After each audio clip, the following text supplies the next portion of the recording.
नमस्कार, मैं हूं आपके साथ हर्ष भारद्वाज। श्रेष्ठ यूपी देख रहे हैं आप। मेनका गांधी और वरुण गांधी बीजेपी के खेमे में गुमनाम से हो गए हैं और जब से पीलीभीत से वरुण गांधी का लोकसभा टिकट कटा और फिर मेनका गांधी को सुल्तानपुर में हार मिली, तब से मेनका वरुण के सियासी भविष्य पर मानो सवालिया निशान खड़े हो गए। लेकिन इस बीच मेनका गांधी ने दिल्ली का रुख किया है और केंद्रीय गृह मंत्री अमित शाह से मुलाकात की है। क्या है इस मुलाकात के सियासी मायने और क्या यूपी में मेनका और वरुण गांधी को बीजेपी बड़ी जिम्मेदारी दे सकती है? जानिए इसकी पूरी वजह। लोकसभा चुनाव में यूपी में बीजेपी को मिली हार क्या वरुण और मेनका गांधी के सियासी भविष्य का रुख बदलने वाली है? क्या वरुण जल्द बीजेपी का साथ छोड़ देंगे? क्या सुल्तानपुर में मिली हार के बाद मेनका गांधी की सियासत खत्म होने वाली है?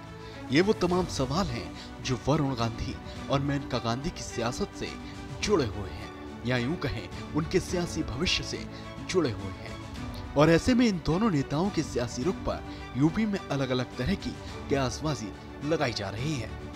इस बीच चौतरफा बढ़ती अटकलों के दौर में मेनका गांधी ने दिल्ली का रुख किया है और केंद्रीय गृह मंत्री अमित शाह से मुलाकात की है। इस मुलाकात के दौरान दोनों नेताओं के बीच क्या बातचीत हुई है, इसको लेकर चर्चाओं का बाजार गर्म हो चला है। सुल्तानपुर में मेनका को मिली हार के बाद मेनका गांधी की अमित शाह से ये पहली मुलाकात थी।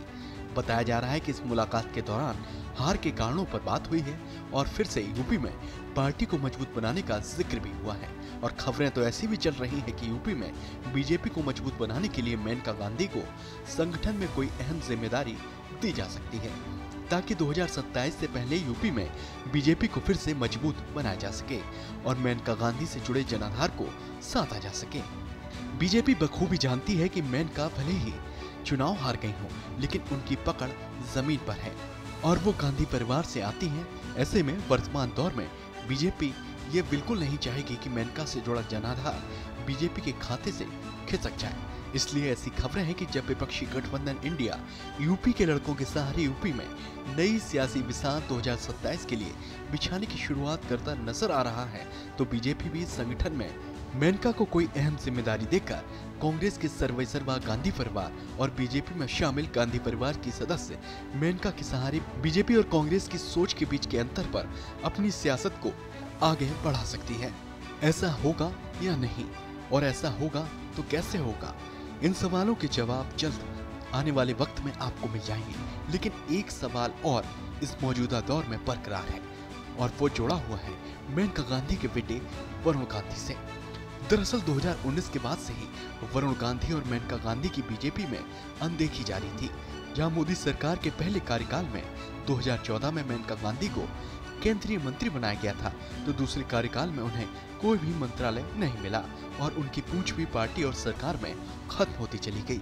इस बीच वरुण गांधी का किसानों और युवाओं से जुड़े जन बुनियादी मुद्दों पर लगातार खुलकर अपनी ही पार्टी की सरकार को घेरना बीजेपी को इतना नागवार गुजरा कि बीजेपी ने इस बार 2024 में पीलीभीत से उम्मीदवार ही बदल दिया और वरुण गांधी का टिकट काट दिया।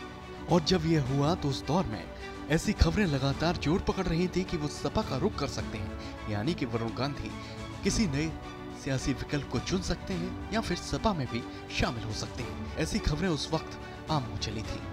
मगर वरुण किसी दूसरे दल में न जाए और मेनका वरुण से जुड़ा जनाधार अचानक बीजेपी के खाते से खिसक न जाए, जिसके चलते तब बीजेपी ने कूटनीतिक दांव चल दिया और सुल्तानपुर से मेनका को टिकट दे दिया और बीजेपी के खेमे ने मतलब कि मेनका गांधी का टिकट बरकरार रखा और बीजेपी के खेमे ने मेनका के पक्ष में प्रचार भी किया। मगर मेनका गांधी कांटे की टक्कर में चुनाव हार गईं और फिर सारे सवाल घूमकर वहीं उसी मोड़ पर आ गए कि अब आगे क्या होगा, वरुण गांधी आगे क्या करेंगे, मेनका गांधी आगे क्या सियासी रुख अपनाएंगी।